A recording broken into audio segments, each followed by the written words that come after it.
Hello boys and girls, welcome to another video on the BMW E90, and this time we're going to change the transmission fluid. It's a manual transmission, 6-speed, and the differential fluid.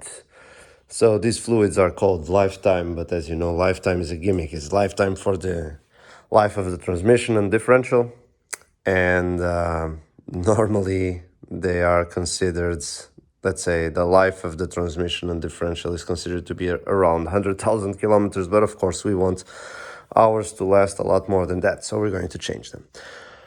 This is an interesting topic on this series, on the E90 series of BMW, because it's a challenge to find the right fluid.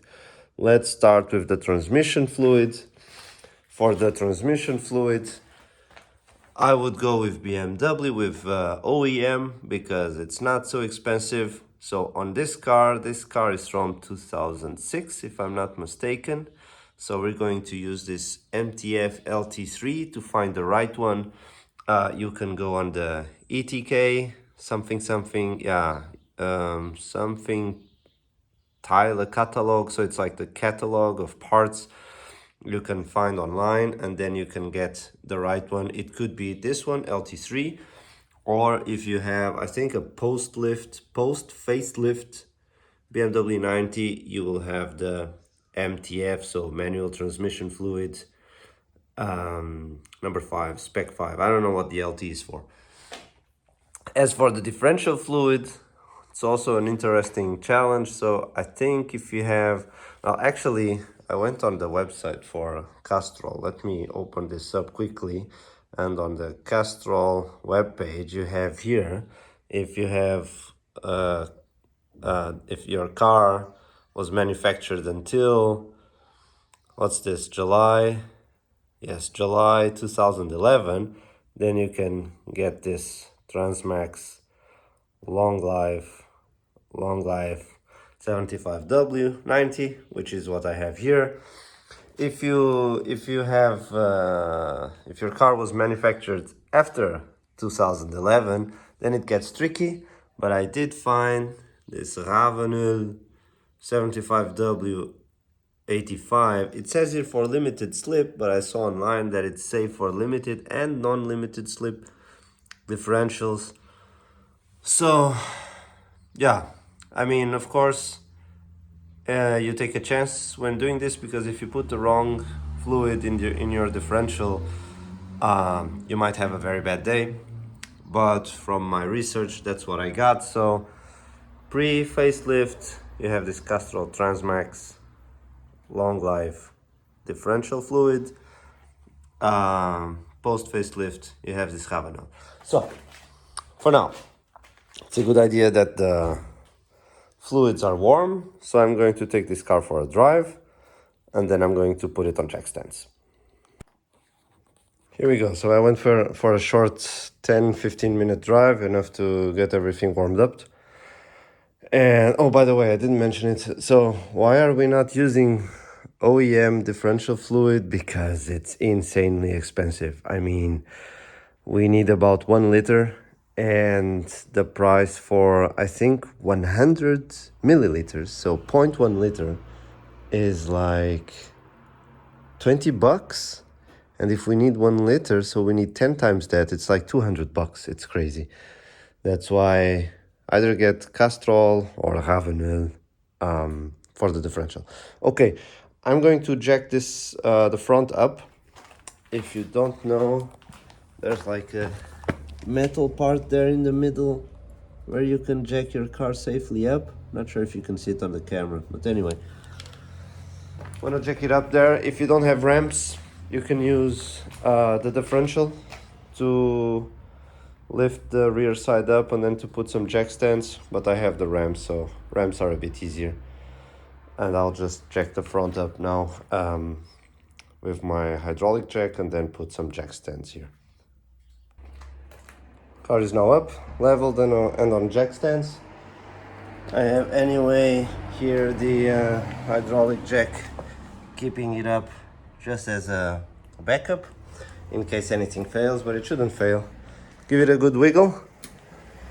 Very solid, it's not moving at all, so should be safe now to get under it. I'm gonna start with the differential, because from my experience the differential fluid is the one that is thickest. They should be roughly the same, but anyway, the differential doesn't have a drain plug, if I understood correctly, only a fill plug. So let's start by locating that and see, and yeah, loosen it and see if we can get the fluid out.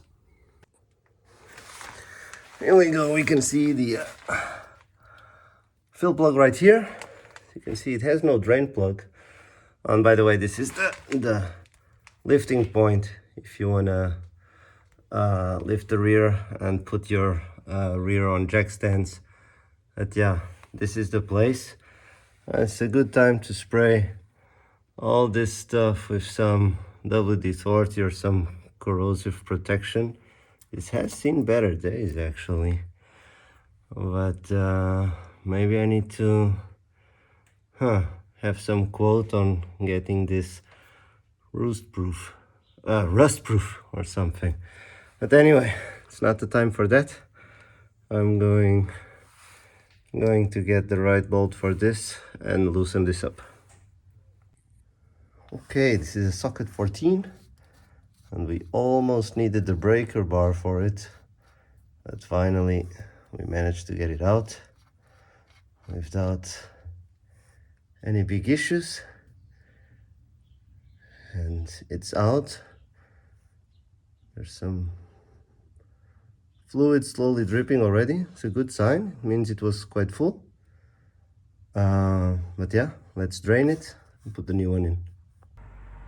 After some trial and error, I finally managed to put this hose in a way that it's getting to the bottom. It's not so easy, but yeah, I'm extracting now the old fluid from the differential.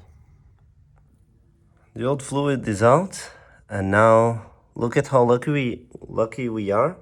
The hose from this pump fits exactly here, the bottle of fluid that we're going to use for the new fluid. So I'm just going to pump this in until it starts dripping.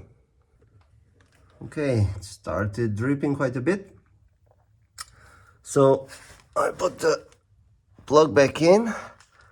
Now I'm going to give it a good guten tight, and that's it for the differential. It will be similar for the transmission, except that the transmission hopefully will have a fill plug and a drain plug, so we should not need the pump, and it should be easier to do.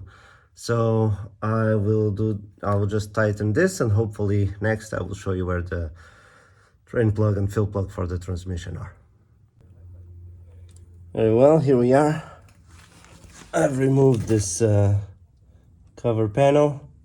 So for the transmission it's very similar. That's the front of the car.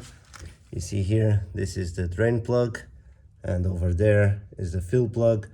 Make sure to open the fill plug first, so that you are sure that you can refill the transmission when you drain it.